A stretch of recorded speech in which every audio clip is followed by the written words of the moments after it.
હે રાતો અંધારી સતીને વાયક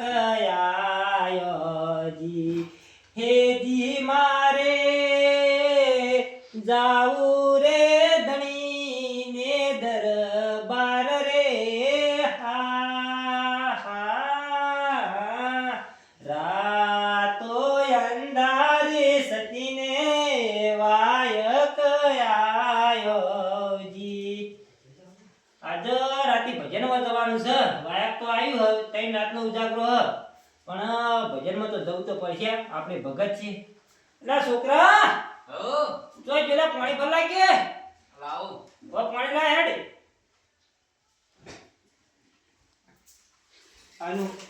શું કર્યું આ ખાલી આવું કે કોલે ફોન દોતો લે ફોન ના જો મજૂરી કરો મજૂરી ઓમ ફોન જોઈએ તો તારા ના વળી અને આ બાર ના દાઢી બાટી કરાવો ઈ ફરકે નહીં વાઘરી જેવા લાગો હે તમે